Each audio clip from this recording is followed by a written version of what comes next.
झटका लगा है, या कहा जा सकता है कि बंगाल चुनाव के घमासान में बीजेपी को बड़ा झटका लग गया है।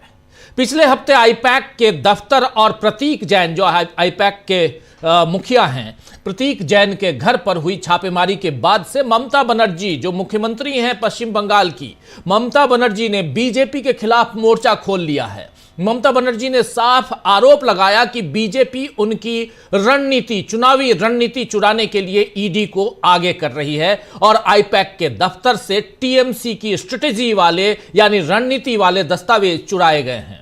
ईडी ने यानी एनफोर्समेंट डायरेक्टरेट ने इन आरोपों से तो इनकार किया ही था, साथ ही ममता बनर्जी पर काम में बाधा डालने का आरोप लगाया और इसे लेकर हाई कोर्ट और सुप्रीम कोर्ट भी गई। कलकत्ता हाई कोर्ट में पिछले हफ्ते 9 जनवरी को इस पर सुनवाई होनी थी, लेकिन कोर्ट रूम में भीड़ और हंगामे के कारण सुनवाई नहीं हुई। अब आज फिर से सुनवाई हुई, आज 14 तारीख को, तो फिर इसमें ईडी और भाजपा को बड़ा झटका लगा है। सुनवाई के दौरान ईडी की तरफ से पेश हुए अतिरिक्त सॉलिसिटर जनरल यानी additional solicitor general SV Raju बार बार यही अपील करते रहे कि इस मामले में सुप्रीम कोर्ट में भी याचिका दाखिल की गई है और इसीलिए उस पर फैसला आने के बाद ही सुनवाई हो। राजू ने इस बात पर भी आपत्ति जाहिर की कि आईपैक की तरफ से अदालत में कोई मौजूद नहीं था और ईडी ने टीएमसी के आरोप को खारिज करते हुए यह भी कहा कि उसने कोई दस्तावेज जब्त नहीं किए हैं, सब कुछ ममता बनर्जी और उनके सहयोगी लेकर चले गए। इस पर टीएमसी की तरफ से पेश वकील डॉक्टर मेनका गुरुस्वामी ने साफ साफ कहा है कि ईडी के इस बयान को दर्ज कर लिया जाए कि छापेमारी के दौरान कुछ भी जब्त नहीं किया गया, यानी भविष्य में अब ईडी किसी दस्तावेज को छापेमारी में बरामद सबूत के तौर पर पेश करना चाहे तो भी यह संभव नहीं होगा, क्योंकि ईडी ने खुद माना है कि उसने कुछ बरामद नहीं किया है। जब ईडी ने कह दिया कि जांच के दौरान बनाए गए दस्तावेजों यानी पंचनामा की कॉपी भी इसी बात की पुष्टि करती है कि आईपैक के ऑफिस या प्रतीक जैन के घर से कोई सामान या डेटा जब्त नहीं हुआ है, तो इसके बाद कोर्ट ने फैसला दिया कि याचिका में अब कोई बात बाकी नहीं रह गई है, इसीलिए इसे निपटा दिया गया। आपको बता दूं कि टीएमसी ने याचिका में कहा था कि अगर कोई डेटा जब्त किया गया है तो उसकी सुरक्षा की जाए, उसका संरक्षण हो, क्योंकि यह पार्टी के 2026 के विधानसभा चुनाव की तैयारी से जुड़ा गोपनीय राजनीतिक डेटा है। टीएमसी के वकील ने कोर्ट में कहा कि वो सिर्फ इतनी सी सीमित राहत मांग रहे हैं कि अगर कुछ जब्त हुआ है तो उसकी रक्षा हो, लेकिन अब ईडी ने बाकायदा कहा है कि उसने कुछ जब्त किया ही नहीं है, तो ये टीएमसी के लिए बड़ी जीत है। अब सुप्रीम कोर्ट में कल यानी 15 तारीख को सुनवाई है और वहां से क्या फैसला होगा यह देखना होगा। हाई कोर्ट ने कहा है कि अगर ईडी चाहे तो सुप्रीम कोर्ट के फैसले के बाद फिर आ सकती है, यानी जिस उम्मीद से ईडी की छापेमारी आईपैक पर करवाई गई थी और उसके बाद अदालत में भी टीएमसी को घेरने की कोशिश हुई थी, उसमें फिलहाल भाजपा को नाकामी हासिल हुई है और इसे एक तरह से टीएमसी की इस चुनाव से पहले बड़ी जीत के तौर पर कहा जा सकता है, देखा जा सकता है। यह बात बहुत महत्वपूर्ण है। अब जरा ग्राफिकली दिखाना चाहता हूं कि आखिर हुआ क्या क्या। एक छोटा सा यहां पे अलग अलग हिस्सों में देखिए आईपैक मामले में अब तक क्या हुआ। 8 जनवरी को आईपैक ऑफिस और प्रतीक जैन के घर में रेड हुई थी। प्रतीक जैन और आईपैक ऑफिस के दफ्तर पे, आईपैक के दफ्तर पे रेड पड़ी। उसके बाद छापेमारी के बीच ममता बनर्जी प्रतीक जैन के घर पहुंची। इसके बाद छापेमारी के बीच ममता बनर्जी पहुंची। टीएमसी ने इसे राजनीतिक बदले की कार्रवाई बताया और टीएमसी ने इसे राजनीतिक कार्रवाई बताया, उसके बाद बदले की कार्रवाई बताया। फिर ममता बनर्जी ने ईडी के खिलाफ 2 एफआईआर दर्ज कराई। ममता बनर्जी ने 2 एफआईआर दर्ज करवाई और ईडी भी ममता और टीएमसी के खिलाफ हाईकोर्ट पहुंच गई। उसी दिन 8 तारीख को ही, 8 जनवरी को और 9 जनवरी को इस पर सुनवाई थी। ईडी भी ममता और टीएमसी के खिलाफ हाईकोर्ट पहुंची। कलकत्ता हाईकोर्ट में टीएमसी ने भी याचिका दाखिल की उसी दिन। और इसके बाद क्या होता है, इसके बाद कलकत्ता हाईकोर्ट में सुनवाई की तारीख होती है। 9 जनवरी को हाईकोर्ट में सुनवाई के वक्त हंगामा हो जाता है। 9 जनवरी को सुनवाई के वक्त हंगामा हो जाता है कोलकाता हाईकोर्ट में। इसके बाद सुनवाई की अगली तारीख 14 जनवरी मुकर्रर की जाती है, यानी 14 जनवरी को अगली तारीख दी गई और 14 जनवरी को अगली तारीख और सीएम ममता ने 9 जनवरी को विरोध मार्च भी निकाला। सीएम ममता 9 जनवरी को विरोध मार्च निकाली और काफी भीड़ इकट्ठा हुई थी मार्च में। 14 जनवरी को सुनवाई की, लाइव स्ट्रीमिंग का फैसला हुआ, लाइव स्ट्रीमिंग हुई 14 जनवरी को। उसके बाद फिर बंगाल सरकार ने 10 जनवरी को सुप्रीम कोर्ट में कैविएट दाखिल किया। बंगाल सरकार यानी टीएमसी ममता बनर्जी 10 जनवरी को इससे पहले सुप्रीम कोर्ट पहुंची, कैविएट दाखिल कर दी और सुप्रीम कोर्ट में ईडी ने 11 जनवरी को ममता सरकार के खिलाफ याचिका दाखिल की। ममता बनर्जी और ममता सरकार के खिलाफ, टीएमसी के खिलाफ याचिका दाखिल की। 15 जनवरी यानी कल सुप्रीम कोर्ट में इस मामले की सुनवाई होगी। 15 जनवरी को इस मामले की सुनवाई होगी और टीएमसी का कहना है कि पार्टी को कमजोर करने की साजिश रची गई है ये। और लेकिन दूसरी तरफ टीएमसी का कहना है, जबकि दूसरी तरफ ईडी का कहना है कि तलाशी जो हमने ली थी, तलाशी के दौरान किसी तरह का कोई दस्तावेज, डाटा या डिजिटल सामग्री जब्त नहीं की गई है। तो ये अभी तक का यहां पर जो पूरा घटनाक्रम है, उस घटनाक्रम को आपके सामने रख रहा था। और इस बीच वैसे आप गौर फरमाएं तो जो कुछ अभी उधर हुआ है पश्चिम बंगाल में, बीजेपी इस वक्त महाराष्ट्र में भी उसी ढंग से कहीं ना कहीं घिरी हुई है। कल बीएमसी समेत 29 नगरीय निकायों के चुनाव है महाराष्ट्र में, महानगर पालिका के चुनाव, जिसमें महायुति बिखरी पड़ी हुई है। अजित पवार और एकनाथ शिंदे दोनों अपनी अपनी सुविधा से महागठबंधन कर रहे हैं। वहीं उद्धव ठाकरे और राज ठाकरे के एक साथ आ जाने से चुनावी समीकरण बदल चुके हैं। इधर बिहार में भी सियासी समीकरण बदलते हुए दिख रहे हैं। आज करीब 7 महीने बाद लालू प्रसाद यादव और तेज प्रताप यादव यानी बड़े बेटे लालू प्रसाद यादव के सार्वजनिक तौर पर एक साथ दिखे। यह तस्वीर देखिए आप।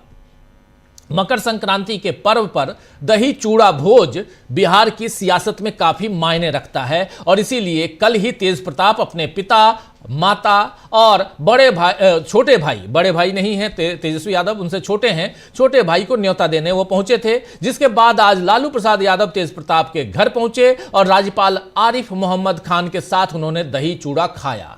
वहीं राष्ट्रीय लोक जनशक्ति पार्टी यानी आरएलजेपी के प्रमुख पशुपति पारस भी इस मौके पर तेज प्रताप के घर पहुंचे और उन्होंने कहा कि 14 जनवरी है, आज 14 जनवरी है, जितने भी ग्रह थे सब खत्म हो गए। ये कह रहे हैं जितने भी ग्रह थे सब खत्म हो गया है। और आगे का बयान जरा उनकी जुबानी सुन लेते हैं यहां पर। और ये दिन भर के पॉलिटिकल घटनाक्रम को थोड़ा आपके सामने रखना जरूरी है दोस्तों, इसलिए इन तमाम खबरों को आपके सामने लेकर हम आ रहे हैं। जरा सुनिए यहां पर क्या कह रहे हैं आरएलजेपी के मुखिया पशुपति पारस। जितना भी ग्रह था, ये ग्रह सब खत्म हो गया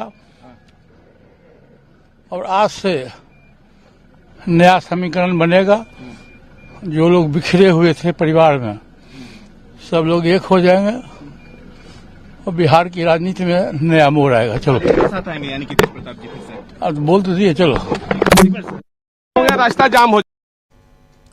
तो सुन रहे थे आप पशुपति पारस को यहां पे जो कह रहे 14 जनवरी है, ग्रह नक्षत्र सारे खत्म हो गए हैं, सारे ठीक हो गए हैं और परिवार एक होने वाले हैं। यह बयान बाकियों को तो सुनने में अच्छा लग सकता है, लेकिन बीजेपी को इसमें तकलीफ हो सकती है, क्योंकि ठाकरे और पवार परिवार से लेकर पासवान परिवार तक कई जगह उसने झगड़ा करवाया है, दलों के साथ साथ परिवारों को तोड़ा है। लेकिन जैसे जैसे बीजेपी की हकीकत सामने आ रही है, लोग एक हो रहे हैं। खैर, बंगाल से महाराष्ट्र और बिहार तक बीजेपी के मंसूबों के विपरीत काम हो रहे हैं।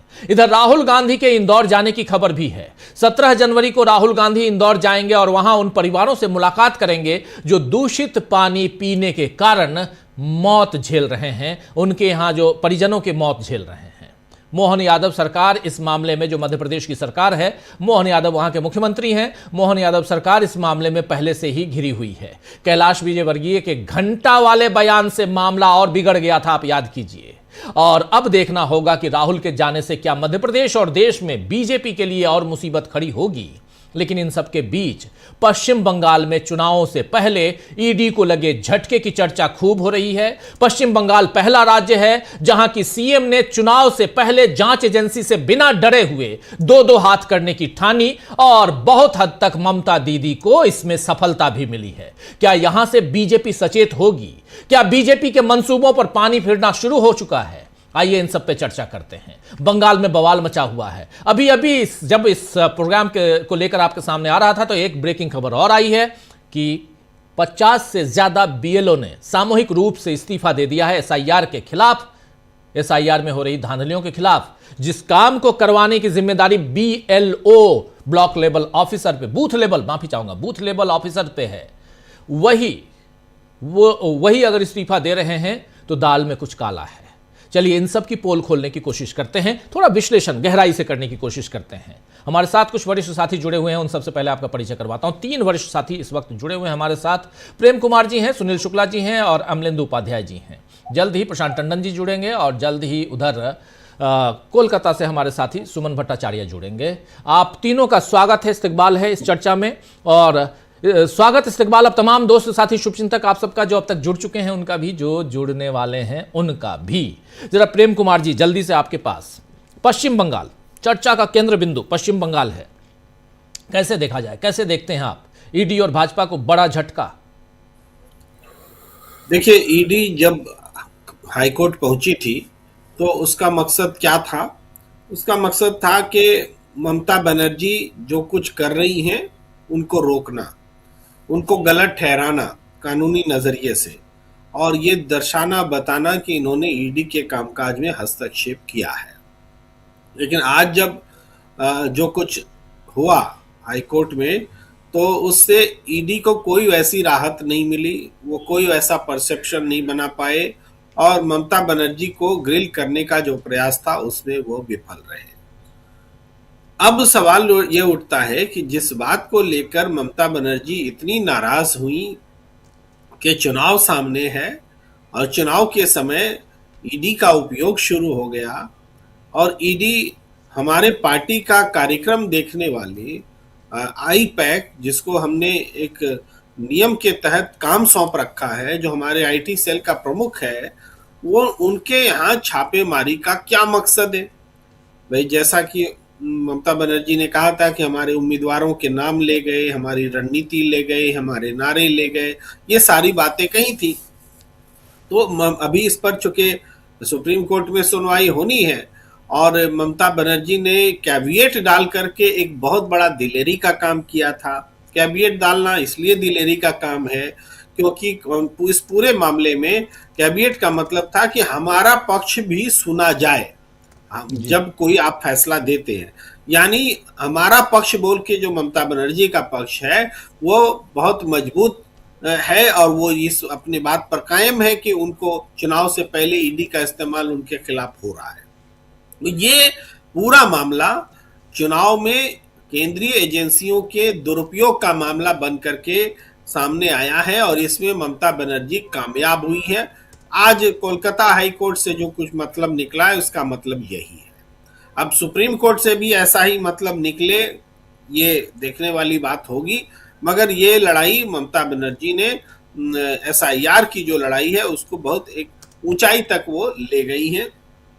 और अभी जो आपने बताया कि 50 से ज्यादा बीएलओ ने इस्तीफा दिया है, मुझे लगता है ये बंगाल से ही जुड़े हुए होंगे। ये बंगाल के ही हैं, बंगाल से ही, बंगाल ऐसा ही।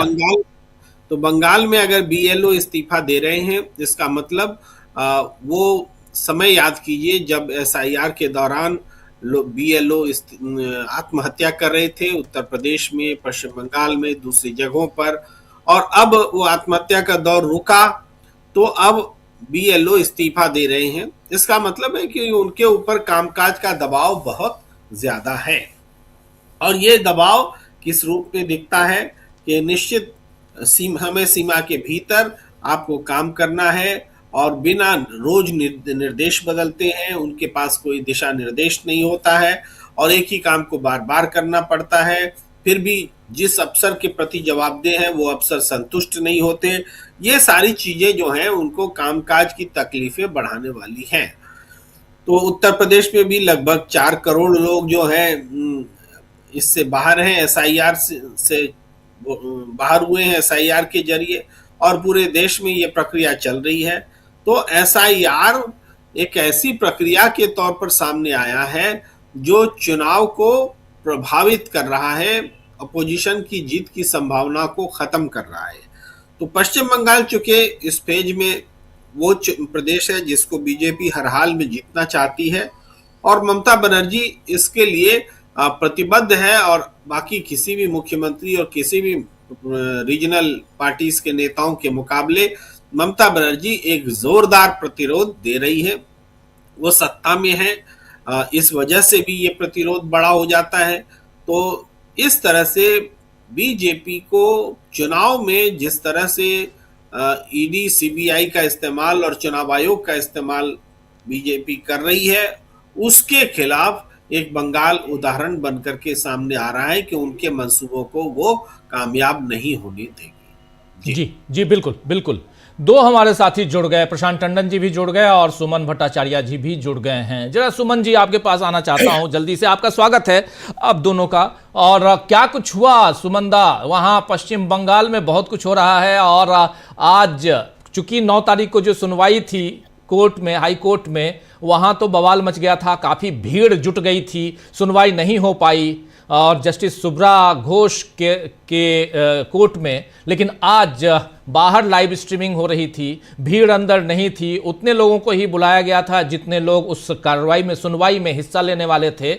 लेकिन इसका इम्पैक्ट क्या रहा, क्या कुछ रहा, हम लोगों ने लाइव जरूर किया था, लेकिन चूंकि आंखों देखी आप वहां हैं तो आपसे बेहतर और कौन बताएगा इसका कितना इम्पैक्ट पड़ सकता है आने वाले चुनाव में, टीएमसी के मनोबल पे, बाकी चीजों पे अपनी बात रखिए प्लीज। जहां पे खड़े हैं दो पॉसिबिलिटीज है। एक पॉसिबिलिटी जो भाजपा बोलता रहता है लेकिन कर पाएगा कि नहीं वो दूसरा बात है, वो है आर्टिकल 356 या प्रेसिडेंट्स रूल। अगर वो नहीं कर पाता है तो अभी आज के बाद तृणमूल इतना उसका जो आप जो बात बताया, जो जितना स्पिरिट उनका ऊपर चला गया, उसको उससे उलझना भाजपा के लिए थोड़ा सा मुश्किल हो जाएगा। क्यों मैं ये बता रहा हूं, मैं थोड़ा सा आपको एक्सप्लेन करने की कोशिश करूं। ईडी ने आज हाईकोर्ट में जो बताया उसका पहला पॉइंट ये है, पहला पॉइंट कि उन लोगों ने कुछ जो डॉक्यूमेंट्स है, जो कुछ भी डॉक्यूमेंट उन्होंने आईपैक के दफ्तर से नहीं लाया। उन्होंने आईपैक के दफ्तर से कोई भी डॉक्यूमेंट, मैं फिर से दोहराना चाहता हूं, कोई भी डॉक्यूमेंट आईपैक के दफ्तर से या प्रतीक जैन के घर से नहीं लाया या नहीं सीज किया। तो इसका मतलब राजीव जी होता है जो दिल्ली से इंडिगो की 2 प्लेन भर के जो ईडी ऑफिसर कलकत्ता में आए थे, उन लोगों ने प्रतीक जैन के घर पे सुबह ब्रेकफास्ट खाने के लिए गया था। और तो कोई कारण नहीं हो सकता, अगर कोई पेपर उन्होंने नहीं जब्त किया तो उन्होंने सुबह जरूर प्रतीक जैन के घर पे ब्रेकफास्ट खाने के लिए गया।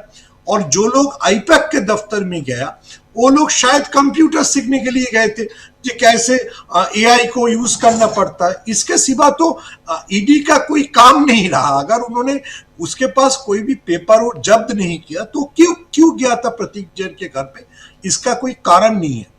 और ईडी ने खुद उस मामले को 3 दिन पीछे ठेल दिया। वो बोला कि क्योंकि सुप्रीम कोर्ट में वो मामला वही केस चल रहा है तो उनको नहीं होना चाहिए। देखिए 2 चीज, क्योंकि आपके हेडलाइन में नहीं देखे, मैंने देखा बंगाल में बवाल, तो 2 चीज बंगाल में बहुत इंटरेस्टिंग हो रहा है। एक भाजपा की जो लीडर्स है, जो एमएलए है, उसके लिए भी आज बहुत सारे इंसिडेंट हुआ। वो सारे जगह पे जाके फॉर्म 7 जमा कर रहे हैं, ठीक है। कल पिछला दिन बांकुरा के हमारे एक झारखंड के लागू एक डिस्ट्रिक्ट है जहां पे एक गाड़ी में 4000 फॉर्म 7 मिला, ठीक है। तो फॉर्म 7 आपको मालूम है क्यों लगता है, क्योंकि किसी का कैंसिल करने के लिए। देखिए मैं एक बंगाली हूं, मैं खुद एक बंगाली हूं। मैं बंगालियों के बीच 1924 के बाद बंगालियों के बीच इतना एंटरप्रेन्योरशिप नहीं देखा जो 4000 5000 फॉर्म लेके कोई जा रहा है गाड़ी करके, गाड़ी खड़ा करके दूसरे का कैंसिल करने के लिए। तो इतना एंटरप्रेन्योर बंगाली भाजपा को मिल गया, ये देख के मेरे को राहुल गांधी का बात याद आया, जब राहुल गांधी ने प्रेस कॉन्फ्रेंस करके बताया जो कर्नाटक की एक असेंबली में 7,000 ऐसे लोगों को गिराया गया, निकाल दिया गया वोटर लिस्ट से, जो लोग जो बाहर से करा गया और वो ऑब्जेक्शन सारा बाहर से आया। ठीक जी।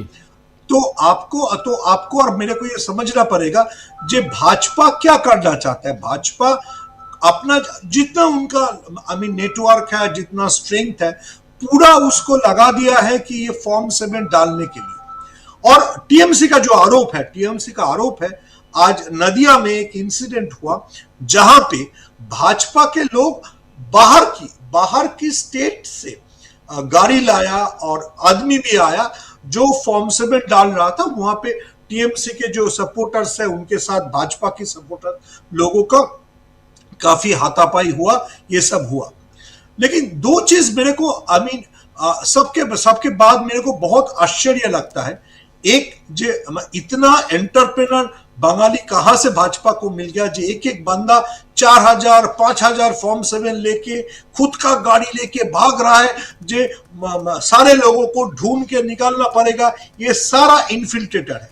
अच्छा, जब वो फॉर्म निकालता है, वो सारा फॉर्म में जिन लोगों का नाम है, कोई मुसलमान का नाम बांकुरा में नहीं था, अरुण दास, अमुक चैटर्जी, ये घोष, ऐसा ही नाम था। तो एक हिंदू पार्टी, मैं भाजपा को हिंदू पार्टी मानता हूं, एक हिंदू पार्टी बंगाल से हिंदुओं को निकालने के लिए, वोटर लिस्ट से नाम निकालने के लिए इतना कोशिश दे रहा है। ये भी बहुत बड़ा, मेरे ख्याल से जो जब हिंदू हिस्ट्री अमित शाह लिखेंगे, बहुत ऊंची तरह से ये जाना चाहिए जो कितने हिंदुओं को वोटर लिस्ट से नाम निकालने के लिए, कितना हिंदुओं ने गाड़ी लेके फॉर्म 7 लेके भागता रहा। और ये भी मेरे ख्याल से एक अच्छा वेब सीरीज, या अक्षय कुमार रहे तो एक अच्छा सिनेमा भी बन सकता है कि ईडी के ऑफिसर दिल्ली से आया सुबह इंडिगो में और फिर प्रतीक जैन के घर चला गया ब्रेकफास्ट करने के लिए, क्योंकि कोई पेपर तो जब्त ही नहीं किया। और ये मैं खुद नहीं बता रहा हूं, ईडी का लॉयर हाईकोर्ट में बताया कि हम लोगों ने कोई पेपर जब्त ही नहीं किया, जो पेपर था सारा ममता बनर्जी लेके चला गया। तो ममता बनर्जी के हाथ में तो सिर्फ 2 फाइल थे, 3 फाइल थे, तो जब प्रतीक जैन के घर से निकाल रहे थे तो क्या सिर्फ तीनों फाइल के लिए, वो जो तीनों फाइल ममता बनर्जी लेके चले गए, उसके सिवाय और कोई फाइल ईडी ने जब्त नहीं किया। सिर्फ प्रतीक जैन के साथ, वो जैन है मेरे को मालूम नहीं है, पूरे बंगाल में तो हम लोग ऐसे सुबह ब्रेकफास्ट नॉनवेज ही खाते हैं, लेकिन वेज ब्रेकफास्ट खाने के लिए क्या अमित शाह ने दिल्ली से भेज दिया, ये मेरे को मालूम नहीं है सर। जी, ये बड़ा अटपटा है, लेकिन बिल्कुल आप सही कह रहे हैं कि जब ईडी को कुछ मिला ही नहीं, और बार बार मजेदार था आज का जो बहस हो रही थी वहां, और जैसे ही additional solicitor general SB Raju आए, उन्होंने साफ साफ पहले ही कहना शुरू किया, एडजर्न कर दीजिए क्योंकि ये मामला ऑलरेडी सुप्रीम कोर्ट में है। जो ईडी इतनी परेशानी से, सुमन भट्टाचार्य जी आपके पास ही आ रहा हूं, मैं जानता हूं आपके पास समय कम है, इसलिए मैं चाह रहा हूं कि आपसे 2-3 सवाल ले लूं।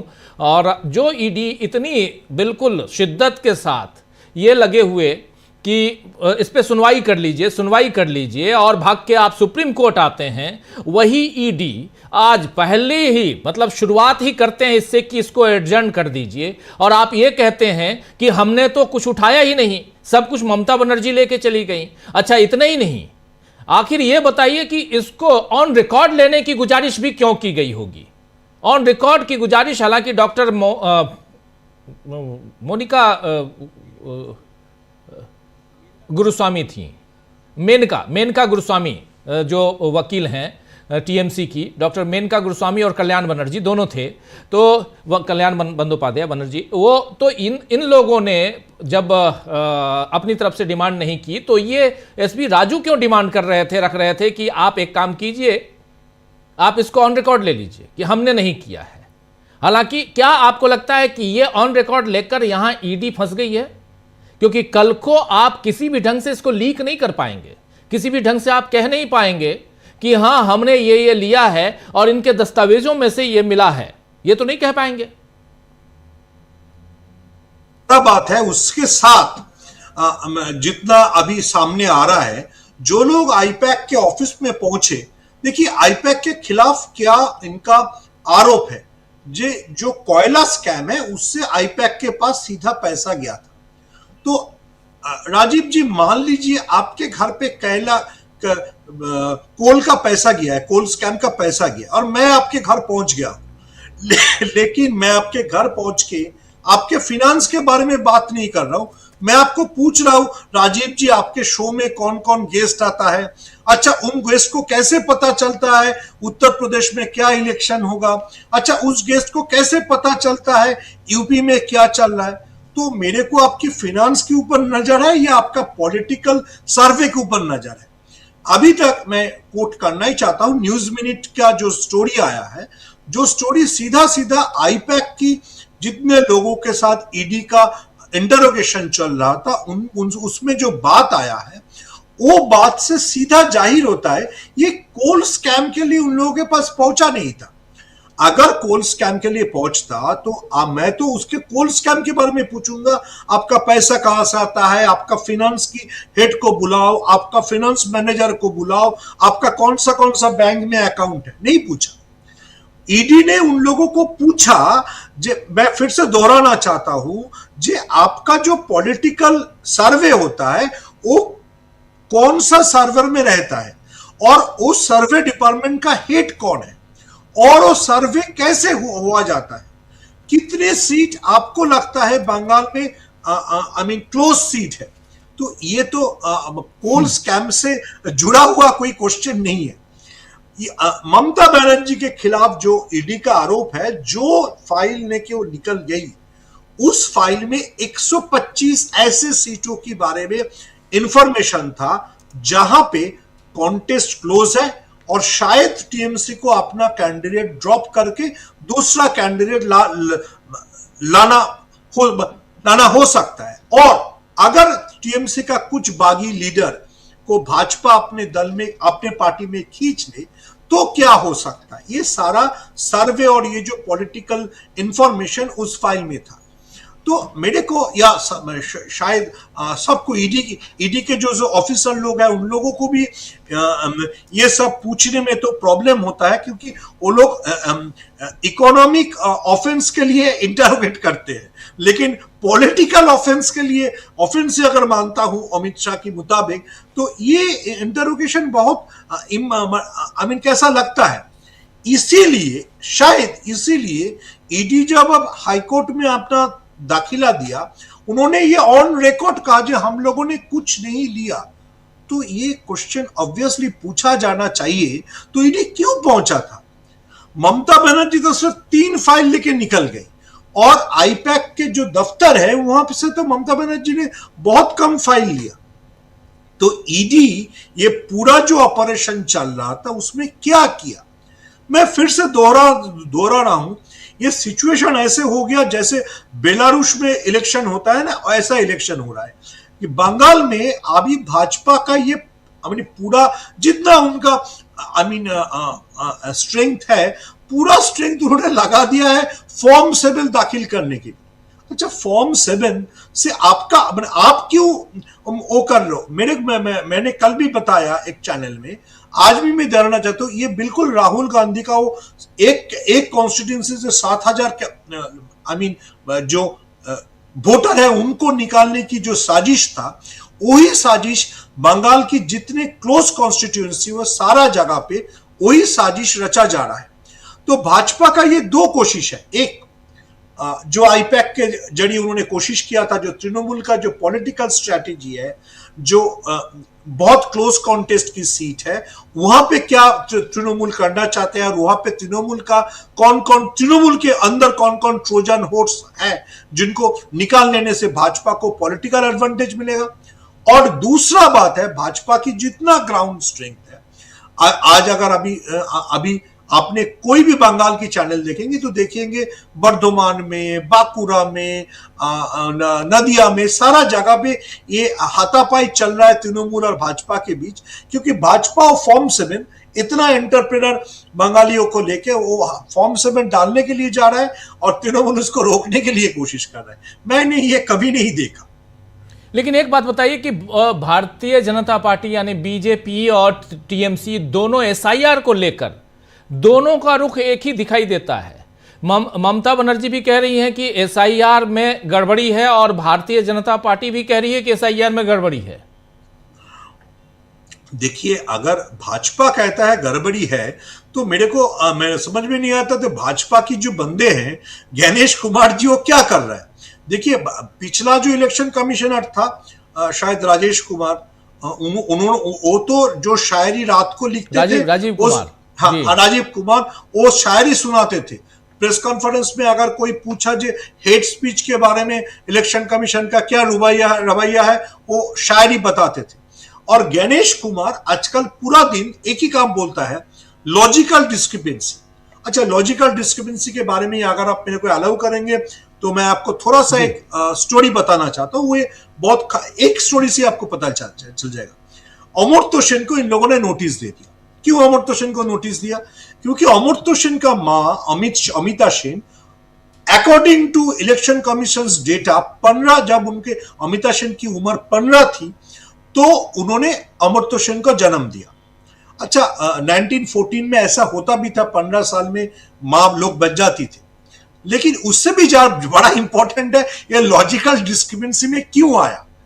क्योंकि actually Amartya Sen's mother was born in 1914, not 1918। लेकिन अगर किसी को बंगाली नंबर आता है तो बंगाल में जो हम लोग 4 लिखते हैं उसको अंग्रेजी में 8 दिखता है, ठीक है। तो 1914 को जब उन्होंने कंप्यूटर में डिजिटाइजेशन किया तो 1918 बन गया। तो गलती किसका है? गलती है इलेक्शन कमीशन का, क्योंकि आपने 4 को 8 पढ़ा आपका डिजिटाइजेशन के जरिए। लेकिन इसके लिए आपने अमर्त्य सेन को नोटिस भेज दिया। अच्छा, और एक मैं आपको बताना चाहता हूं, ये शो में कोई मुसलमान नहीं है लेकिन आपके शो में तो बहुत मुसलमान दर्शक रहते हैं। जो मुसलमान वो महाभारत का क्लाइमैक्स देखा था, वर्ल्ड कप की फाइनल में मोदी जी का यहाँ पे सर रख के मोहम्मद शामी हमारा फास्ट बॉलर रो रहा था, उसको भी नोटिस भेज दिया। मोहम्मद शामी इतना नरेंद्र मोदी के यहाँ पे सर रख के रोया, लेकिन उसको भी नोटिस मिल गया। तो आप बताइए जे किनको आप नोटिस भेज रहे हो और क्या लॉजिकल डिस्क्रिपेंसी आप देख रहे हो। यह लॉजिकल डिस्क्रिपेंसी जो ऐप जिसके लिए तृणमूल ने बहुत शोर मचाया कि सीमा खन्ना जो ऐप बनाया, जो ऐप को गणेश कुमार बोल रहे हैं ये ऐप ग्राउंड में सारा प्रॉब्लम को सॉल्व कर देगा, वो ऐप बंगाल में तो एक बड़ा प्रॉब्लम हुआ ही है। मैं आज इलेक्शन कमीशन की थोड़ा सा डेटा चेक कर रहा था। मध्य प्रदेश में उन्होंने 2.5 करोड़ ऐसे वोटर को डिटेक्ट किया जिनको ये ऐप लॉजिकल डिस्क्रिपेंसी ऐप अच्छा ठीक ठाक वोटर नहीं मानता है। तो ये सारा हो रहा है वो लॉजिकल डिस्क्रिपेंसी ऐप से, क्योंकि गणेश कुमार ने अपना बॉस अमित शाह को बता दिया कि मैं 2 महीने में 2 साल का काम कर दूंगा। तो उसमें जो प्रॉब्लम हो रहा है वही हो रहा है सर। जी बिल्कुल, बने रहिए हमारे साथ। जल्दी से एक सवाल प्रशांत टंडन जी से लेता हूं। प्रशांत जी, आप इसको कैसे देखते हैं? ईडी का मामला और सुप्रीम कोर्ट में कल है सुनवाई, कल फर्स्ट हाफ में सुनवाई है सुप्रीम कोर्ट में, वो खबर भी आ गई है, लेकिन उस 2 जजों की बेंच है इधर सुप्रीम कोर्ट में। लेकिन उधर आज जो कुछ हुआ है इससे कितना यहाँ मनोबल बढ़ा होगा टीएमसी का आपके हिसाब से, और कितना यहाँ मनोबल टूटा होगा बीजेपी का? मैं ईडी की बात भी नहीं कर रहा हूं। देखिए, बीजेपी से बड़ा सेल्फ गोल हो गया था, अब उस सेल्फ गोल की रिपेयरिंग हो रही है। आज आप देखिए कि ईडी डिफेंसिव क्यों था कोर्ट में। डिफेंसिव इसलिए थे कि उन्होंने अगर सख्त कार्रवाई की मांग की होती ममता बनर्जी के खिलाफ तो फिर वो एक ममता बनर्जी को पॉलिटिकल टूल दे देते। वो डिमांड कर सकते थे कि जी हमारे दफ्तर में वो घुस गई, ट्रेसपास किया और वो उन्होंने हमारे काम में रुकावट पैदा की, तमाम बातें वो कह सकते थे, लेकिन नहीं कहा। अब जहां तक डेटा की बात है राजीव जी, मैं आपके, कोई मेरे घर में आए और मेरे लैपटॉप, वो 10 लोग आ जाए और मेरे लैपटॉप से पेन ड्राइव से डेटा निकाल लें, तो मेरा कंप्यूटर तो यहीं रखा हुआ है मेरे घर पे, कुछ तो गया नहीं। आप कह सकते हैं हम कुछ लेकर नहीं गए, तो अभी तो इसकी जांच होनी चाहिए कि वास्तव में क्या लेके गए। सुमन जी की बात बिल्कुल साफ है, सीधी बात है कि इन्फोर्समेंट डायरेक्टरेट कोयला स्कैम के लिए वहां गया ही नहीं था। ये जो सुबह सुबह फ्लाइट पकड़े गए थे, ये सिर्फ और सिर्फ पॉलिटिकल इंफॉर्मेशन निकालने गए थे तृणमूल कांग्रेस की। ईडी जो है वो बीजेपी का काम कर रहा था, साफ साफ शब्दों में कहा जाए तो, और उनका पॉलिटिकल डेटा वो चोरी करने गए थे वहां पे, और मेरा तो अनुमान है कि वो उन्होंने कर भी लिया होगा। लेकिन जो कुछ उनको मिला, ममता बनर्जी एक लैपटॉप और 2 फाइल लेके वहां से आई हैं, उसके अलावा वहां पे कुछ अगर मिला होगा तो उनको मिला होगा, लेकिन वो कोर डेटा उसी में था। तो एक बड़ी पॉलिटिकल चूक हो गई। अब बीजेपी इसको रिपेयर कैसे करेगी ये देखना होगा। और मैं अभी से कह दूं कि कल सुप्रीम कोर्ट में भी इन्फोर्समेंट डायरेक्टरेट और सॉलिसिटर जनरल दोनों बहुत डिफेंसिव होंगे, उस मामले को रफे दफे करेंगे। लेकिन वो इतना ज्यादा कपड़ा फट गया है कि उसको रफू नहीं हो सकता, ये दिक्कत हो गई। वो एक चुनाव की शुरुआत में आपने एक बड़ा सेल्फ गोल किया, और अब दूसरी चीज ये है कि देखिए एसआईआर, इलेक्शन कमीशन जो कर रहा है बिहार में, जो किया उसने, अभी तमाम सारे रिपोर्ट्स आ रही हैं कि बिहार में किस तरीके से इलेक्शन को मैनिपुलेट किया गया। पश्चिम बंगाल में भी ये हो रहा है। इलेक्शन कमीशन को किसी भी प्रकार का बेनिफिट ऑफ डाउट नहीं मिल सकता है। ये एसआईआर की पूरी प्रक्रिया ही बीजेपी के लिए इलेक्टोरल रोल बनाने के लिए की गई है। उसमें ममता बनर्जी ने संघर्ष कर दिया, वहां पे कई सारे हेल्थ सेंटर बना दिए, बीएलओ इस्तीफा दे रहे, तमाम बीएलओ ने आत्महत्या की या उनकी मौत हो गई, ये सब हो रहा है। लेकिन इलेक्शन कमीशन ये जो काम कर रहा है पर्दे के पीछे, उसका असर तो हमको चुनाव के नतीजों के बाद ही दिखाई देगा कि इलेक्शन कमीशन ने इस लोकतंत्र को, डेमोक्रेसी को कितना अंदर से डैमेज कर दिया है। लेकिन ये निश्चित तौर पे बीजेपी की एक बड़ी भूल थी, और आगे हम लोग चर्चा करेंगे कि दूसरी एक बड़ी भूल कल भी हुई, हम लोगों ने चर्चा की थी। बहुत बड़ा सेल्फ गोल हुआ है चाइनीज पॉलिटिकल पार्टी को, चाइना की कम्युनिस्ट पार्टी को बीजेपी और आरएसएस के दफ्तर में लाके फोटो खिंचाने का, उस पर भी बात करेंगे। जी जी बिल्कुल बिल्कुल बिल्कुल, आप सही कह रहे हैं, तो उस पर भी हम बात करेंगे। जरा फिर से सुमन भट्टाचार्य जी आपके पास आता हूं, फिर आता हूं सुनील शुक्ला जी आपके पास। सुमन जी, क्या यहाँ पे आप भी मानते हैं ये सेल्फ गोल है, और क्या हम सुप्रीम कोर्ट से क्या उम्मीद कर रही होगी टीएमसी इस वक्त? मैं आपका दूसरा क्वेश्चन का पहले आंसर करना चाहता हूं। मेरे को माफ कीजिएगा, मेरे को आजकल भारत की कोई भी कोर्ट से कोई उम्मीद नहीं है, तो टीएमसी सुप्रीम कोर्ट में क्या उम्मीद करेगा मेरे को पता नहीं है सर। क्योंकि मैं जितना देखता हूँ, और हमारे बंगाल का एक्सपीरियंस भी बहुत खराब है। एक अभिजीत गांगुली निकला, उसके बाद एक जस्टिस दास निकला, जो दोनों ने खुलेआम गॉडसे का सपोर्ट किया। तो मैं सुप्रीम कोर्ट में नहीं जाना चाहता हूं, लेकिन जो पॉलिटिकल मैनिफेस्टेशन है, मेरे ख्याल से ये मेरा सोच है, जो Mamata Banerjee being a street fighter, उन्होंने एक दान चाल दिया। आपका अगर ताकत है मेरे को अरेस्ट करो, आपका अगर पावर है, आपका गाट्स है, बंगाल में 356 लगाओ।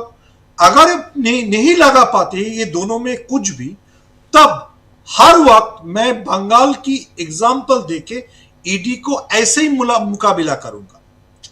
अगर मैं इसको एस्टेब्लिश कर दिया कि ईडी एक चोर है, ईडी एक भाजपा का एजेंट है, तब तो मेरे को और मेरा पॉलिटिकल पार्टी को इसी लाइन पे आपको अटैक करने में कोई दिक्कत नहीं है।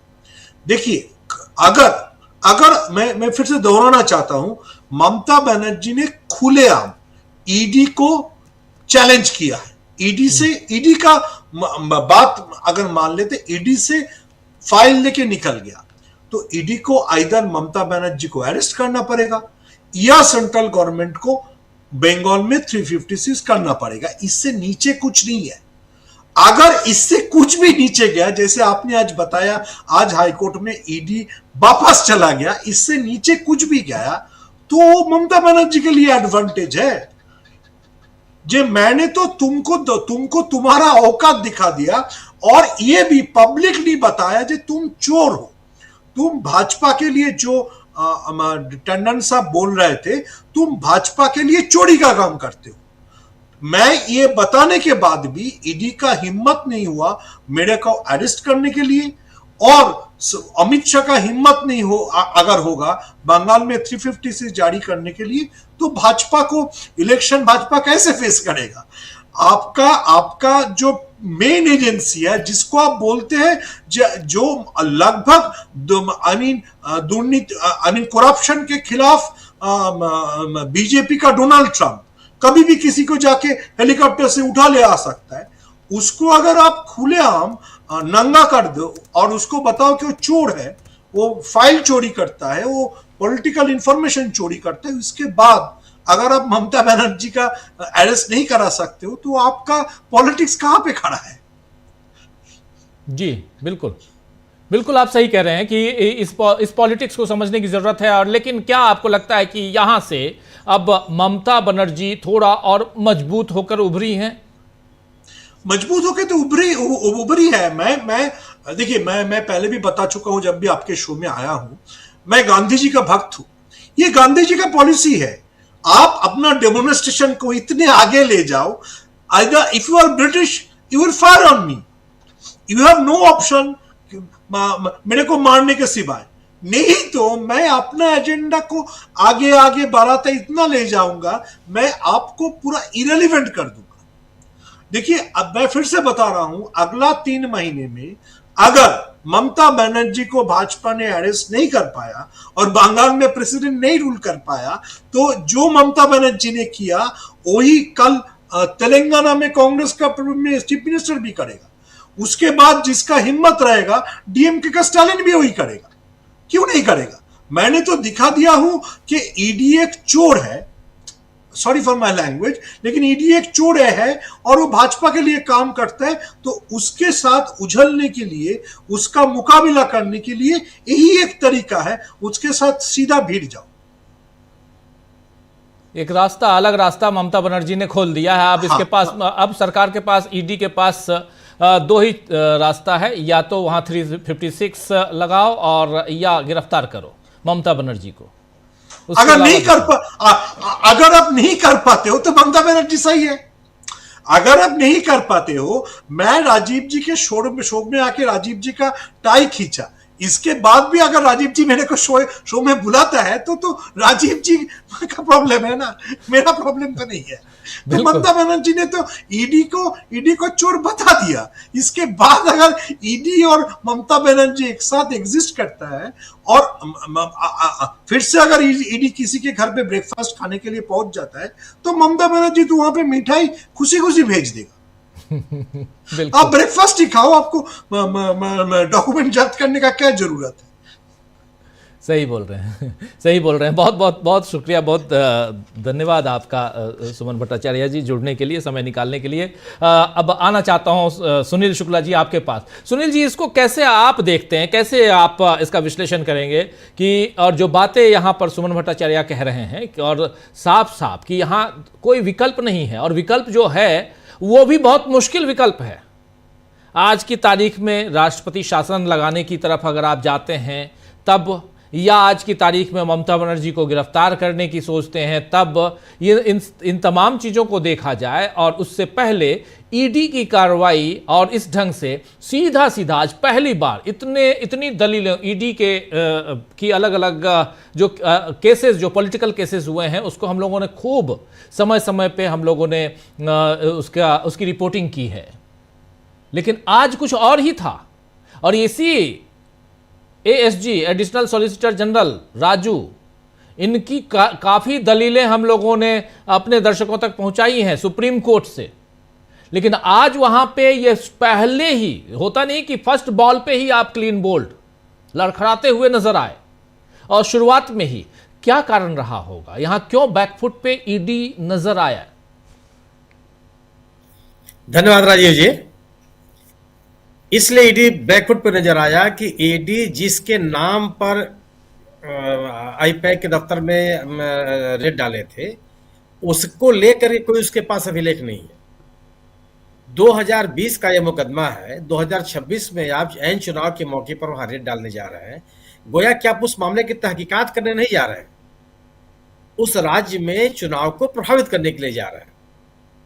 अगर आपको कोल स्कैम से जुड़े हुए आपके पास अभिलेख होते, 20 साल से आप 2020 से लेकर के 26 तक 6 साल से तो आप बैठे हुए नहीं है ना, कुछ ना कुछ तो आप काम कर रहे होंगे, क्योंकि आपका ही काम है, जांच कर रही है, आपका काम है। ये 6 साल का पहले का मुकदमा है या जांच चल रही है, तो आपने कुछ तो तथ्य एकत्रित किए होंगे।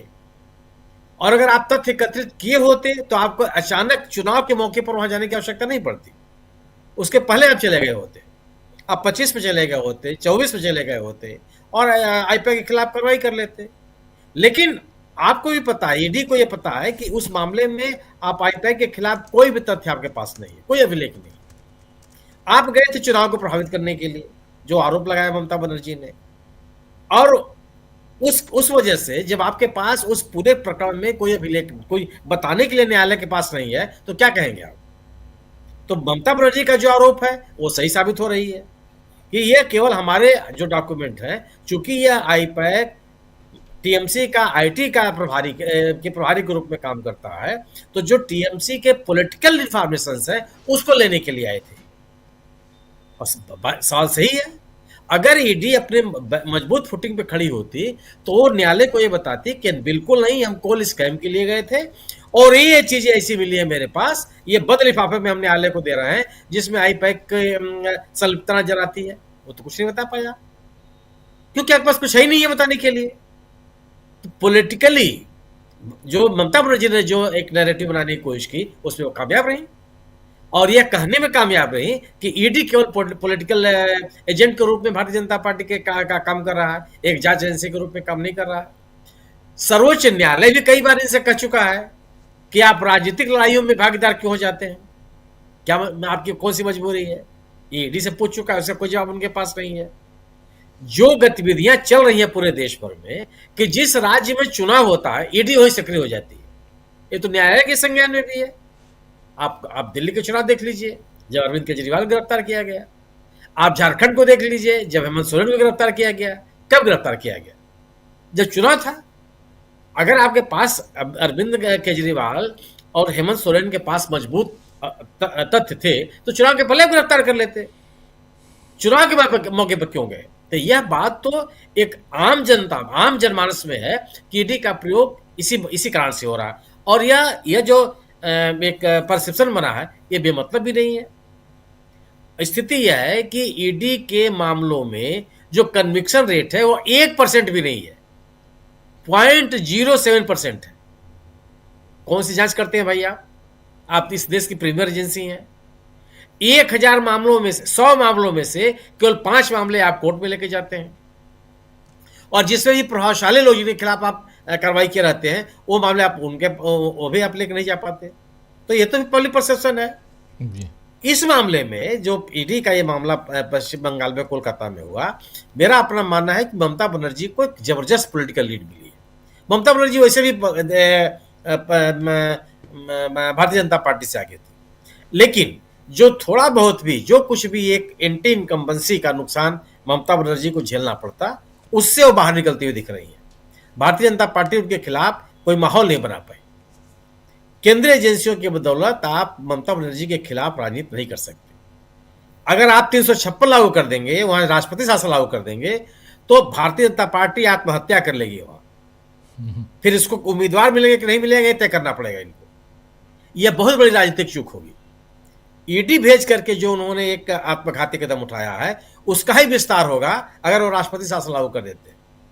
क्यों कि जो पश्चिम बंगाल की जनता है वो इसको स्वीकार नहीं करती, इसलिए नहीं। यही इस आधार पे आप कह सकते हैं कि जब से 3 टर्म से पश्चिम बंगाल में ममता बनर्जी की सरकार है, हाल के वर्षों में कोई भी बड़ा विरोध प्रदर्शन इस सरकार के खिलाफ आपको नहीं दिखाई पड़ा।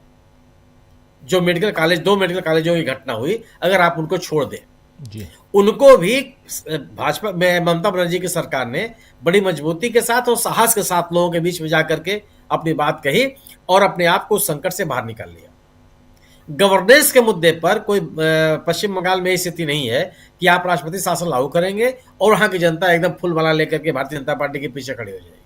नहीं नहीं, आपने बहुत बड़े एक संकट से हमको निजात दिला दिया, एक ऐसे रिजीम से हमको आपने निजात दिला दिया जो गवर्नेंस के नाम पर बहुत विफल है। ये स्थिति नहीं बनने वाली। तो 356 लागू भी करते हैं आप, तो वहां का जो जनादेश है ममता बनर्जी के साथ, वो उसके साथ मजाक होगा, वो भी आप नहीं कर सकते। और ईडी अगर आगे की कार्रवाई नहीं करती, तो जो ममता बनर्जी कह रही हैं कि आप एक राजनीतिक एजेंडे के तहत गए थे वहां, वो साबित होता हुआ नजर आता है। दोनों स्थितियों में ईडी कुछ कर नहीं सकती है। ईडी की स्थिति भी नहीं है कि आप जा करके आप ममता बनर्जी को गिरफ्तार भी नहीं कर सकते, यह भी साहस से जुटा पाएंगे आप। माने 356 लागू करना भी आपके बूते का नहीं है और ममता बनर्जी की गिरफ्तारी भी आपके साहस का विषय नहीं है, आपका दूर दूर तक। दोनों स्थितियों में ममता बनर्जी का जो पॉलिटिकल नैरेटिव है वो मजबूत होता हुआ दिखता है, और इस पॉलिटिकल नैरेटिव का काट बीजेपी के पास नहीं। बीजेपी चाहती है कि वह अगर ममता बनर्जी से मुकाबला करना, तो उसको राजनीतिक तौर पर भी मुकाबला करना होगा, और उनका मुकाबला करने के लिए कोई एजेंडा उसके पास नहीं है। पिछले 5 साल में भी कोई एजेंडा बना नहीं पाई। जिस तरह की जिस बात को आप आगे ले जाना चाहती है, शुभेंदु अधिकारी जो बात कहते रहते हैं, उस आधार पे भारतीय जनता पार्टी पिछले 5 वर्षों में कोई राजनीतिक विमर्श नहीं बना पाई है ममता बनर्जी के खिलाफ। क्या करेंगे आप? कौन से मुद्दे आपके पास हैं? एसआईआर को लेकर के जो आपने चुनाव को प्रभावित करने की कोशिश की, उसका भी एकदम सड़क पर उतर के ममता बनर्जी ने मुकाबला किया। जो नाम काटने के प्रयास किए गए, उसको भी भरसक रोकने की कोशिश की, और ये बताने का प्रयास किया कि एसआईआर के माध्यम से चुनाव को प्रभावित करने की कोशिश की जा रही है। तो एसआईआर को लेकर के भी अगर आप कोई परसेप्शन बनाना चाहते हैं, वो भी संभव नहीं है। तो न तो आप भ्रष्टाचार का कोई बड़ा मुद्दा खड़ा कर पाए, न कोई राजनीतिक मुद्दा आप बड़ा खड़ा कर पाए। एसआईआर के माध्यम से जो आपने चुनाव प्रभावित करने की कोशिश अगर कर भी रहे होंगे, उसको भी ममता बनर्जी ने बेनकाब किया। ममता बनर्जी सड़क पर उतर करके भारतीय जनता पार्टी का मुकाबला कर रही है। जो कुछ भी आप काम कर रहे हैं, एसआईआर के खिलाफ वो सड़क पर उतरी, ईडी के खिलाफ आप आए, वो भी सड़क पर उतरी। कोई ऐसा विषय नहीं था जिससे ममता बनर्जी ने अपने आप को बैकफुट पर रखा हो, ये कोशिश की हो कि नहीं हम सीधे सीधे हम नहीं उतरेंगे। हर मामले में सीधे सीधे उतरेंगे। न्यायालय में अगर ईडी गया, न्यायालय में टीएमसी भी गई, और टीएमसी का कोई पदाधिकारी नहीं गया, ममता बनर्जी खुद गई एज चेयरपर्सन तृणमूल कांग्रेस। सर्वोच्च न्यायालय में ईडी है, वहां भी टीएमसी ममता बनर्जी अपने खुद में सामने उपस्थित है। तो आमने सामने खड़ा होकर के जिस तरीके से ममता बनर्जी ने भारतीय जनता पार्टी का मुकाबला किया है, वह उनके राजनीतिक बढ़त का संकेत है पश्चिम बंगाल। और केंद्रीय एजेंसियों की बदौलत राजनीति करने की जो कोशिश कर रही है भारतीय जनता पार्टी, वह इस बात का सबूत है कि भारतीय जनता पार्टी संगठनात्मक स्तर पर और राजनीतिक स्तर पर ममता बनर्जी का मुकाबला करने की स्थिति में नहीं है। टीएमसी को कमजोर करके, ममता बनर्जी के ऊपर हमले करके, केंद्रीय एजेंसियों की बदौलत वो चाहती है कि वह टीएमसी सरकार का मुकाबला कर लेगी। मुझे ऐसा नहीं लगता। इस पूरे घटनाक्रम में मुझे लगता है कि ममता बनर्जी ने एक राजनीतिक बढ़त हासिल की है, और उसको पाट पाना अभी तत्काल मुझे भारतीय जनता पार्टी के बस में नजर आता नहीं। जी जी जी बिल्कुल। लेकिन अमलेंदु जी, आप भी लाइव में थे ही और देख रहे थे, समझ रहे थे क्या चल रहा है, लेकिन ज़रा ये समझाइए कि ईडी ने ये यू टर्न क्यों मारा वहाँ हाई कोर्ट में? क्या सुप्रीम कोर्ट से कोई उम्मीद लेकर ईडी यहाँ पहले से बैठा हुआ है? राजीव, सुप्रीम कोर्ट से उम्मीदें रही होंगी ईडी को, इसीलिए यू टर्न मारा, या फिर ये हो सकता है कि वो समझ ही नहीं पाए हों एएसजी राजू साहब जो हैं कि दूसरी तरफ से जाल क्या बना गया है। क्योंकि वो तो कहते रहे हमने कुछ नहीं लिया है, ममता बनर्जी लेगी, ममता बनर्जी लेगी। मतलब उनका बार बार जोर जो था वो ये था कि हमने कुछ बरामद नहीं किया है, ममता बनर्जी उसको ले गई उठाकर। और जिस समय ऑर्डर लिखाया जा रहा था उस समय भी वो बीच में हस्तक्षेप कर रहे थे कि इसमें ये भी जोड़ दीजिए कि ममता बनर्जी ले गई। ये उनका जोर था मिला के। तो राजीव जी आज वो यू टर्न लेना नहीं चाहते थे, लेकिन वो जिस तरीके से वहां फंस गए थे, एक तो पहले वो तैयारी के साथ इसीलिए आए थे कि शायद यहाँ से एडजॉर्नमेंट मिल जाएगा और फिर सुप्रीम कोर्ट पहुंच जाएगा तो राष्ट्रीय स्तर पे जो है उसको भुनाया जाएगा, वहां भी फिर बात होगी, आज भी एक हेडलाइन बनेगी और फिर वहां भी बनेगी, उसके बाद फिर ममता बनर्जी को थोड़ा नुकसान पहुंचाया जाएगा, ये इस इरादे से गए होंगे। लेकिन वहां जो उनके वकील थे दोनों, कल्याण बनर्जी जो थे वो भी राजीव जी सुप्रीम कोर्ट के बहुत अच्छे वकीलों में गिने जाते हैं, और डॉक्टर मेनका गुरुस्वामी वो भी बहुत अच्छे वकीलों में गिनी जाती हैं। दोनों, डॉक्टर मेनका गुरुस्वामी ने आखिर में उनको फांस लिया ये कहते हुए कि अगर ये बार बार यही कह रहे हैं कि साहब हम कुछ लेकर नहीं गए तो ठीक है, हमारी याचिका आप निरस्त कर दीजिए, लेकिन इनके कहने पे इसको ऑन रिकॉर्ड लीजिए कि ये कुछ भी लेकर नहीं गए हैं। तो वो झोंक में मुझे लगता है कह गए कि हाँ आप कुछ लेके नहीं गए हैं, अगर आप इसको रिकॉर्ड पे लेना चाहते हैं और रिकॉर्ड पे ले लीजिए, ममता बनर्जी ले गई। यानी वो शायद ये सोच रहे होंगे कि अगर ये रिकॉर्ड पे आ जाएगा कि ममता बनर्जी ले गई तो हम सुप्रीम कोर्ट से में जाके ये कहेंगे देखिए ममता बनर्जी जो थी वो ले गई, ममता बनर्जी पर एफआईआर दर्ज की जाए ईडी के काम में बाधा डालने की। ये उनका मकसद रहा होगा, लेकिन फंस गए वहां जाकर उल्टे, और अदालत जो थी उसने रिकॉर्ड पर ले लिया कि ये कह रहे हैं कि कुछ भी लेकर नहीं गए हैं। अब राजीव जी इसके जरिए दो तीन चीजें हुई। एक तो यू टर्न साबित हो गया कि यू टर्न आप ले लिया, दूसरा आपकी जबरदस्त तरीके से हार हुई कि आपको जो कहना पड़ा कि हम कुछ लेकर नहीं गए, कहाँ तो बनना फिर आप जो थे मुकदमे कायम करते, यानी क्या क्या करते। तीसरी बात राजीव जी, ये आप समझिए कि ये मान लिया ईडी की तरफ से एएसजी राजू साहब ने कि उन्होंने वो दस्तावेज बरामद किए थे जो ममता बनर्जी आरोप लगा रही हैं, मगर वो दस्तावेज ममता बनर्जी लेगी, ईडी नहीं ले जा पाई, ये स्वीकार किया है। उनका बाबा ये कहना कि हमने कुछ नहीं लिया, ममता बनर्जी ले गई, तो इसका मतलब कि आप ये स्वीकार कर रहे हैं कि आपने वो दस्तावेज लिए थे, और आपका कहना यही है कि ममता बनर्जी छीन के ले गई। तो ममता बनर्जी वो ले गई तो आपने स्वीकार कर लिया कि आप वहां आईपैक पर जो छापा डालने गए थे वो आप कोयला घोटाले में नहीं गए थे, वो आप तृणमूल कांग्रेस की स्ट्रेटजी बरामद करने के लिए गए थे कि क्या स्ट्रेटजी है, और जो ममता बनर्जी आरोप लगा रही हैं उसको आज ईडी ने अदालत में साबित कर दिया कि ममता बनर्जी के आरोप सही हैं। अब राजीव जी जब ये पहुंचेंगे सुप्रीम कोर्ट में तब वहां क्या बहस करेंगे? यही तो कहेंगे कि साहब ये हमारा इन्होंने काम में बाधा पहुंचाई और हम तो लेकर नहीं आए, ममता बनर्जी लेगी, जो आज लगाए हुए थे एएसजी राजू साहब, यही रट सुप्रीम कोर्ट में लगाएंगे।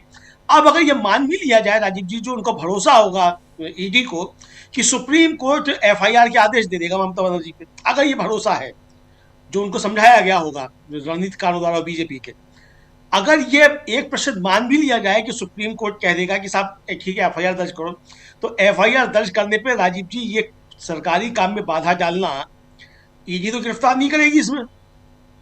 इसमें गिरफ्तार कौन करेगा? इसमें गिरफ्तार करेगी बंगाल की पुलिस। एक 2 स्टार दरोगा जो है वो उसकी जांच करेगा, और वो जब इसकी जांच करेगा तो जांच क्या करेगा ये सबको मालूम है। अगर 50 बीएलए नौकरी से इस्तीफा दे सकते हैं कि भाई ये आपका एसआईआर जो आप कर रहे हैं ये गड़बड़ है, तो दरोगा क्या करेगा ये भी समझ लेना चाहिए एजी साहब को। तो यानी अपनी जो है थू और कराएंगे अगर सुप्रीम कोर्ट से ये जोर देते हैं कि साहब ममता बनर्जी के खिलाफ एफआईआर दर्ज कराई जाए, क्योंकि अब तो ये आप दे चुके, ऑन रिकॉर्ड है, आप हाईकोर्ट में कह चुके कि आप कुछ लेकर नहीं आए हैं। तो अगर आप कुछ लेकर नहीं आए हैं तो ममता बनर्जी आपसे लेके आ गई। अगर आप कुछ लेकर नहीं आए तो ममता बनर्जी क्या ले गई? और अगर आप कह रहे हैं कि आप जो लेकर आए थे ममता बनर्जी वो ले गई, तो ममता बनर्जी का आरोप सच हो रहा है कि आप उनके कागजात लेने के लिए आए थे, तो आप सुप्रीम कोर्ट में गिरते। तो कुल मिला के राजीव जी अपने ही बुने जाल में ईडी बुरे तरीके से फंस गई है। अब अमित शाह जी क्या इनका इंतजाम करेंगे हमें नहीं मालूम है। जैसा कि ममता बनर्जी का आरोप है कि वो उन्होंने कहा प्रधानमंत्री के लिए कि mister prime minister control your home minister, तो वो होम मिनिस्टर क्या करेंगे ईडी का, एसडी साहब का हमें नहीं मालूम है। ममता बनर्जी के अपने आरोप हो सकते हैं, वो राजनेता कुछ भी आरोप लगा सकती हैं, लेकिन अगर ममता बनर्जी के आरोप सही हैं तो फिर क्या होगा ये आने वाला समय बताएगा। कुल मिलाकर जो है, जो आज की परिस्थितियां हैं, उसमें साफ तौर पर समझा जा सकता है कि ईडी के जरिए जो बीजेपी ने जाल बिछाने की कोशिश की थी, उसके जाल में बीजेपी खुद फंसती हुई नजर आ रही है। ममता बनर्जी विजयी मुद्रा में आज निकलकर आई हैं। राजीव जी बिल्कुल सही कह रहे हैं आप, लेकिन विजयी मुद्रा में न सिर्फ निकल के आना, अब कल इस पे चर्चा दलीलें पेश की जाएंगी इधर सुप्रीम कोर्ट में, और सुनवाई की तारीख ही नहीं बल्कि अब उसका समय भी आ गया है। फर्स्ट हाफ में इसकी सुनवाई होनी है, 27वें नंबर पर यह केस है जहां सुनवाई होगी। अब देखते हैं कि 27वें नंबर तक ये मतलब इस केस तक पहुंचते पहुंचते जजेस कहीं उठ न जाएं और इसकी सुनवाई आगे न टाल दी जाए, ये भी हो सकता है। मगर इंतज़ार रहेगा, कल का बहुत ही इम्पॉर्टेंट डे है अगर सुनवाई होती है तो। लेकिन इससे भी इम्पॉर्टेंट यहाँ ये नज़र आ रहा है, प्रेम कुमार जी ज़रा इसका विश्लेषण आप लोगों के ज़रिए समझना चाहता हूँ। जो अभी बातें कहकर गए सुमन भट्टाचार्य, उसमें से एक बात ये कि कल को तेलंगाना के मुख्यमंत्री या तो दूसरे राज्यों के मुख्यमंत्री वो भी अब हिम्मत दिखाएंगे, जो हिम्मत यहां ममता बनर्जी दिखा चुकी हैं। और यहां ईडी ने कहा है, जो सुप्रीम कोर्ट में याचिका ईडी ने दाखिल की है, उसमें साफ साफ फर्जरी का मामला, उसमें रोबरी का मामला कि आकर डकैती करके चली गई ममता बनर्जी, आकर ईडी के पास से पूरा लेके चली गई और ममता बनर्जी के खिलाफ एफआईआर दर्ज करने की अनुमति दी जाए हमें, और वो भी राज्य से बाहर। ये सारी चीजें अगर सुप्रीम कोर्ट में इन दलीलों, इस याचिका में जो मांग की गई है वो अगर नहीं टिक पाता है, तो फिर क्या जो सुमन भट्टाचार्य कह रहे हैं उस दिशा में दूसरे राज्य जाते हुए दिखाई देंगे, जहां ईडी का डर, और खासकर डर की बात नहीं है, अगर आप गलत कर रहे हैं, जांच एजेंसियां आ रही हैं, जांच कर रही हैं, और जो बात है कि हाँ कोयला घोटाले पे जांच करनी है तो बात अलग। लेकिन आप कोयला घोटाले पे तथाकथित तौर पे बात न करके आप पूछ रहे हैं कि आपकी पॉलिटिकल स्ट्रेटेजी की फाइल कहां है, तब तो गड़बड़ है मामला। और ऐसे में किस दिशा में फिर जांच एजेंसियां और खासकर जो इसको कितना एक्सपोज होते हुए देखते हैं आप, प्रेम कुमार जी? राजीव जी, ये जो पूरा मसला सामने आया है उसमें चूंकि ईडी एक तरह से ईडी सीबीआई सब अर्ध न्यायिक संस्था भी होती है, तो उसको एक न्यायालय की तरह भी देखा जाना चाहिए। लेकिन वो हाई कोर्ट में अपील कर रही है और क्या कह रही कि स्टेट से बाहर उनको मुकदमा करने की अनुमति दी जाए, रॉबरी जैसे आरोप लगा रहे हैं, वो भी एक मुख्यमंत्री पर। तो इसका मतलब है कि ये आरोप नहीं है। एक तरफ से उन्होंने, ईडी जब ये कह रहा तो ईडी ने मान लिया है कि ऐसा हुआ है, तब वो कोर्ट में गए हैं कि भाई ममता बनर्जी रॉबरी कर रही है, काम में दखल दे रही है, कुछ इस तरह की बात जो असंवैधानिक है वो कर रही है। तो इस निष्कर्ष तक इतनी जल्दी ईडी पहुंच गया एक केस में, ये बात बताता है कि आने वाले समय में अब वो ईडी ममता बनर्जी के शासनकाल में कैसे ईमानदारी से काम कर पाएगा। ये आपको याद होगा कि सीबीआई के मामले में पश्चिम बंगाल में भी जो कानून बना और वही तेलंगाना में भी बना था कि भाई बिना अब स्टेट से पूछे हुए सीबीआई एंट्री नहीं कर सके, ये बना था, अभी भी है। अब इस तरह की चीजें अब क्या ईडी के साथ भी होंगी कि अब जो केंद्रीय संस्थानें हैं, प्रीमियर एजेंसीज हैं, उनको किसी स्टेट में काम करने से पहले उस स्टेट की मर्जी जरूरी होगी। ये अब स्टेट के लिए काम करना मुश्किल हो गया है, इसलिए ये स्थितियां बन रही हैं। तो ये टकराव ना हो, संघीय ढांचा मजबूत रहे, इसके लिए सेंटर का इंटरवेंशन भी जरूरी होता है, सेंटर और स्टेट के बीच में कोऑर्डिनेशन भी जरूरी होता है। लेकिन चूंकि चुनाव ही सब कुछ है, जैसे भी चुनाव जीत लेना है और इसके लिए हमें केंद्रीय एजेंसियों का इस्तेमाल करना है, और इस हद तक इस्तेमाल करना है कि केंद्रीय एजेंसियां स्टेट गवर्नमेंट को अपना दुश्मन मान बैठी है। ये जो है ये खतरनाक स्थिति है। कि ईडी की दुश्मन ममता बनर्जी सरकार और ममता बनर्जी सरकार समझ रही कि ईडी हमारी दुश्मन की हमें फंसाने आई है, चुनाव में हमारा दुरुपयोग कर रही है, हमारा डाटा चुराने आई है। तो ये पूरी तरह से एक केस नहीं है, ये फेडरल स्ट्रक्चर पर बहुत बड़ा एक हमला है, उसका प्रमाण है। और ये चुनाव के इर्द गिर्द हो रहा है, इसलिए और ज्यादा खतरनाक है। आम दिनों होता तो एक मामला भर होता, लेकिन ये तो चुनाव है और चुनाव हर स्टेट में होना है। तो क्या हर स्टेट में इसी तरह से केंद्रीय एजेंसियां और स्टेट गवर्नमेंट एक दूसरे को दुश्मन मानेगी, एक दूसरे के खिलाफ अदालत में जाएंगी? ये भी मामला है ना कि ईडी बनाम एक स्टेट गवर्नमेंट और हाई कोर्ट और सुप्रीम कोर्ट में जाके न्याय मांग रही है। यानी बहुत नाजुक समय पर, नाजुक स्थिति में है केंद्र और राज्य का संबंध। ऐसे में तो राज्य सरकार का अस्तित्व खत्म हो जाना चाहिए। भाई रहे बचने ही नहीं देंगे कि भाई अब केंद्र ही सरकार चलाए, राज्य सरकार की जरूरत क्या है, वो तो केंद्रीय एजेंसियों की दुश्मन है, वो तो काम करने नहीं देती है। तो ये जो इस मोड़ पर जो बात लाई गई है, ये चुनाव विरोधी है। चुनाव जीतने से ज्यादा खतरनाक बात हम बोल रहे हैं। ये इलेक्शन नहीं हो, इलेक्शन होगी तो फिर ममता जीत के आ जाएगी, फिर जीत के आ जाएगी तो ईडी को काम करने नहीं देगी, इसलिए ममता को जीतने ही ना दो, यानी चुनाव ही ना होने दो। तो ये जो बात को वहां तक ले जाया गया है कि चुनाव का मतलब ही खत्म हो जाए। जी राजीव जी। जी बिल्कुल बिल्कुल, आप सही कह रहे हैं। उस दिशा में चुनाव का मतलब खत्म हो जाए, लेकिन उससे पहले जांच एजेंसियों का जो डर है, क्या वो खत्म होने की तरफ है? प्रशांत टंडन जी, ये फायदेमंद भी है और नुकसानदेह भी है। देखिए राजीव जी, बड़ी सिंपल सी बात है। भारत की संवैधानिक लोकतंत्र को बचाने के लिए कुछ भी करना चाहिए। अगर जांच एजेंसियां पॉलिटिकल पार्टी की तरह बिहेव कर रही हैं, तो जांच एजेंसियों के साथ यही बर्ताव होना चाहिए जो ममता बनर्जी ने किया। पॉलिटिकल बात यह है, इसमें कोई, ये ऐसा दौर है राजीव जी जिसमें कि हम बहुत क्लिनिकल होके गोल मोल तरीके की बात नहीं कर सकते। जी, हुआ दरअसल ये है कि मोदी और अमित शाह में कोई बीजेपी और तृणमूल कांग्रेस का कोई सवाल नहीं है। मोदी और अमित शाह, इन दोनों लोगों ने लकड़ी समझ के गर्म लोहा उठा लिया है। अब उससे जितना जल्दी पिंड छुड़ाना चाहते हैं कि जितना जल्दी वो छूट जाए हाथ से, इसीलिए डिफेंसिव थी आज ईडी।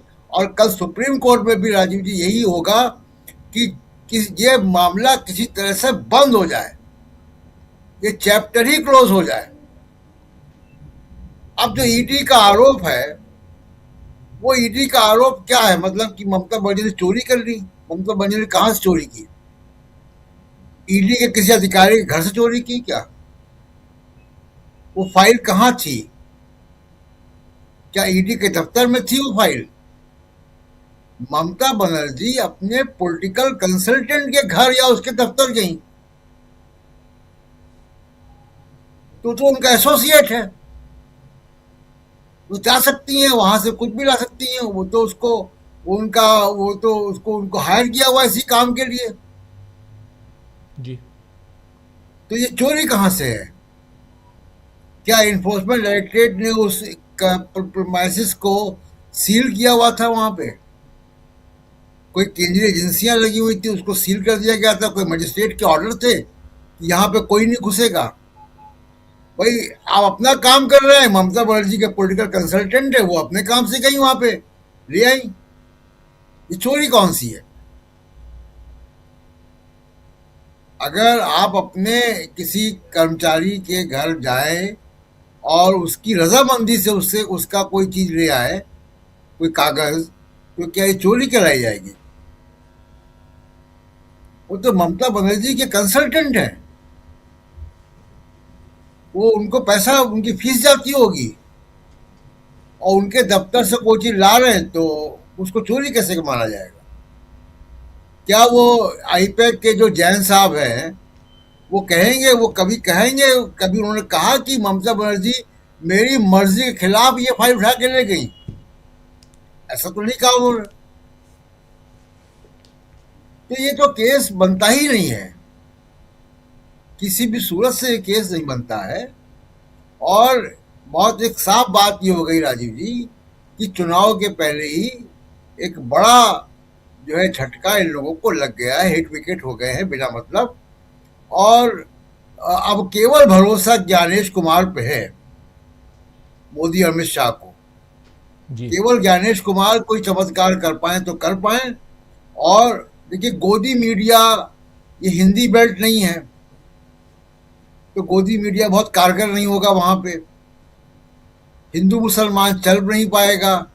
एक इन्होंने अपना एजेंट लगाया हुमायूं कबीर नाम के व्यक्ति को, उसका मामला गुब्बारा की हवा हट निकल चुका गई, ऑलरेडी। जी उस गुब्बारे की हवा निकल गई। फिर आपने ईडी को भेजा, ईडी फंस गया। और मैं आपको बता दूं, अब चुनाव तक ईडी बंगाल नहीं जाएगा, क्योंकि अब जब बंगाल जाएगा तो ये और इस तरीके की हरकत करेंगे वो, तो चुनावी मुद्दा बनेगा। और चुनावी मुद्दा बनना चाहिए। अगर CBI, enforcement directorate, income tax, अगर ये सरकारी एजेंसियां पॉलिटिकल टूल की तरह काम करती कि जहां चुनाव हो वहां पहुंच जाए। अभी सुनील जी भी यही कह रहे थे कि छत्तीसगढ़ में चुनाव होगा तो आप भूपेश बघेल के घर पहुंच जाएंगे, और राजस्थान में चुनाव होगा तो आप गहलोत के घर पहुंच जाएंगे। बड़ा हिसाब से चलते हैं आप। महाराष्ट्र में चुनाव होगा तो आप उद्धव ठाकरे के रिश्तेदारों के यहाँ पहुंच जाएंगे, कर्नाटक में चुनाव आएगा तो आप डीके शिव कुमार के पहुंच जाएंगे। तो ये अगर आप ये करेंगे, तो अगर आप पॉलिटिक्स करेंगे तो आपको भी पॉलिटिक्स झेलनी पड़ेगी। क्यों नहीं झेलनी पड़ेगी? जब आप पॉलिटिकल वर्कर की तरह काम कर रहे हैं तो पॉलिटिकल वर्कर की तरह होगा। पॉलिटिशियंस आपस में एक दूसरे को छीटा कसी करते हैं, वैसे होगा। जी बिल्कुल। तो कोयले खदान में आप जाएंगे और मुंह भी काला नहीं कराएंगे, ऐसे कैसे होगा? जी बिल्कुल। तो इसमें फंस गए हैं मोदी अमित शाह दोनों। अब इसको कैसे वो रिपेयर करते हैं वो कल सुप्रीम कोर्ट में देखेंगे। मेरा अंदाज ये है कि इस मामले को अब वो कंबल डालने का काम करेंगे इस पे, कि इसको खत्म किया जाए। अब कुछ नया सोचेंगे, कुछ नया आइडिया। हुमायूं कबीर का चला नहीं, ईडी चला नहीं, अब तीसरा कोई एक और शिगुफा लेकर आएंगे, क्योंकि दीदी और दीदी वाला भी पुराना हो गया, वो भी चलेगा नहीं इस बार। जी राजीव जी बिल्कुल बिल्कुल। सुनील शुक्ला जी, आप क्या कुछ देखते हैं आगे क्या हो सकता है? और उसमें जांच एजेंसियों की बात मैं कर रहा हूं, और कितना सबक यहां पे ममता बनर्जी ने दिया है जांच एजेंसियों और खासकर ईडी को, बीजेपी को अघोषित तौर पे।